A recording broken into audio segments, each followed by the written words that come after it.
I made this prediction that once the stop killing games thing gets started, you're going to have a lot of these companies foreclosing a lot of bad games and bad products that don't make them money before it actually starts getting itself rolling. And to be fair, Anthem was a bad game. Like, it was a game that, you know, like the very developers didn't even know what type of game Anthem was supposed to be until they announced it at E3, and then they're like, "Oh yeah, so it's going to be that type of game." Like, and regardless of who's to blame, I'd say, I mean, you could blame both Bioware and EA, but at the end of the day, a bad product's a bad product, and it's really semantic on who we shove the blame on. But now, then they were going to shut it down, and now a lot of people are petitioning to save the game and keep it from shutting down and keep it from shutting down the servers. And I am all in favor of this because, look, if you've paid for the game, you should be able to keep playing the game, even if it's a single player, even if you're only there alone. I mean, the problem is a lot of these games are made with multiplayer in mind. And when you shut down the servers, when you shut down the multiplayer, when you shut down online, like, how many of your games can you say you can still play? And it's even worse if, say, a game has de novo on it, because de novo, you have to always be online. It gives you a worse goddamn product. Or, God forbid, Microsoft goes under. Now, they're going to try everything in their power not to do that. But, that's the thing, right? People are having these what-if scenarios. And and I am 100% in support of people who paid for a game being able to play the game, or at least being refunded regardless of if it's a good game or not. Look, even if it's the worst goddamn game like Concord, people who played that, who paid for that game, should have been allowed to play the game, but because they axed it, we're in this situation. How do I full screen this? Well, why is it cock blocking me here? Oh, there we go. Why even oh my god, and it keeps throwing this up. Dang. Why even bother? There's no content for the game. Let it rest in peace already. Because people paid for it.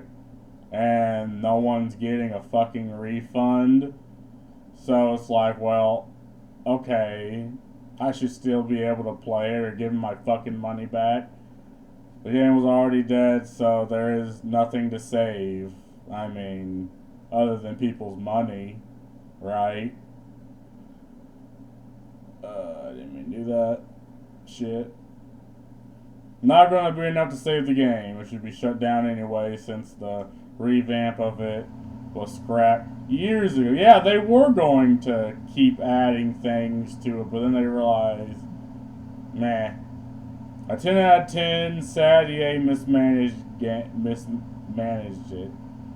It is absolutely not a 10 out of 10, simply because it was so mismanaged that the game, well, one, it barely even fucking functioned when it was released. Two, no one even knew what the fuck type of game it was supposed to be. Anthem could have been saved, something truly special. Unfortunately, it was an EA product, and EA is garbage. That's being said 100s. I mean, again, shoving blame on whoever is whatever, and everyone wants to blame EA, but right after Anthem was when BioWare started its steep decline. Waste of a game, great potential, awesome gameplay, and movement wasted by EA's greed. I bet if it had no microtransactions that made, I bet if it had microtransactions that made EA millions, it would succeed. No, it had microtransactions, right? Didn't Anthem have microtransactions? And even if it did, again, it still would have been a cash grab, and it wouldn't have fixed all the bugs and the mistakes and the problems and the fact that the game barely functioned on launch. I mean, sure, you can throw microtransactions in there, but I think there's a hell of a lot more problems with the game than that. Is there an article attached to this, or no? Yes. No. Yes. Save Anthem. Beleaguered EA live service title. Anthem is being taken offline early this year. The fans are calling for action to prevent the game from entirely disappearing in the ether. To that end, a new petition concerning Anthem's preservation has surfaced online and accumulated several hundred signatures already. Developed by BioWare and published by EA, Anthem launched in 2019. Man, that was a fucking while ago. But it did have interesting flight and combat mechanics. The problem is they had an intention for the game that is just by its very nature predatory. Like they tried to be the next Destiny and kind of like, Warframe, and it had something to it. The guns, the javelins, the world looked good. It's just it was unplayable, when it first came out, and I mean it didn't really have much content to begin with, right? Yeah, like it tried being a live service instead of just being an interesting game. I still don't really understand the story. And if Anthem was, kind of like Stellar Blade or kind of like Black Myth Wukong, a small, contained story that, took you to interesting part of that planet, to interesting part of the world, I think it would have been better, but unfortunately it tried to be, the next Destiny, like a microtransaction-laden cash grab, and like when that happens, every mechanic within the game, starts being contorted and skewed towards that end. And nobody wants that. The European sector has reportedly taken notice to stop killing games. Yeah, see, I told you. Though there's been no official legislation action surrounding the initiative. Yeah, because that's not the point of the initiative. The point of the initiative is to, talk about ownership of online, particularly games, but you can argue just about anything else. So Anthem's forthcoming server closure perfectly illustrates that what Stop Killing Game is all about. Anthem was built for the outset as an online-only live service title that can't function without server-side interaction. But again, it is so weird how many, I think there's going to be, gaming journalists that will side with the coalition that the EU made against Stop Killing Games, because no one could fucking understand. And again, if the point of the game is to utilize this predatory, service type of deal, then this is the problem. The problem is how they made Anthem. It's made in a way that is anti-consumer, and maybe that's what we should talk about. Even for single player content, see, that's the problem. Why? Maybe it's easier to just make everything server side, even for the single player. But when the servers go under, you lose all that. So And so the minute EA takes it offline, any amount of money players invest in the game will vanish alongside it. Developing an offline mode for Anthem would likely require substantial resources that EA simply appears unwilling to invest in. And giving away the game's inherent and potentially proprietary server code might not be worth consideration for the gaming giant either. Yeah, I mean, so they've built the game to be in a way where, for any way, shape, and form, they can take it away, and they don't care to allow you to keep the product after. Okay, so that's the problem. That right there is the issue. You know, it's not Stop Killing Games. Stop Killing Game is addressing this very problem that many multiplayer games exist specifically in this predatory way. And okay, they have TOS that says this. Okay, why do I care? I don't care, right? You know, TOS, they're not legally binding.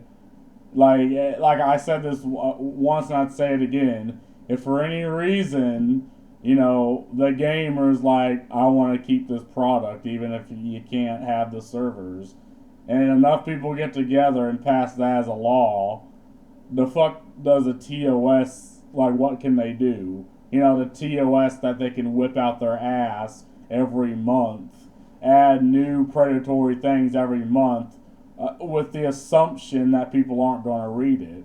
And people are not going to read the TOS, because even if you're fine with it, I mean, if the law's not, and people get together to change that law, I mean, they're going to have to capitulate to the law, or just not sell the product to begin with.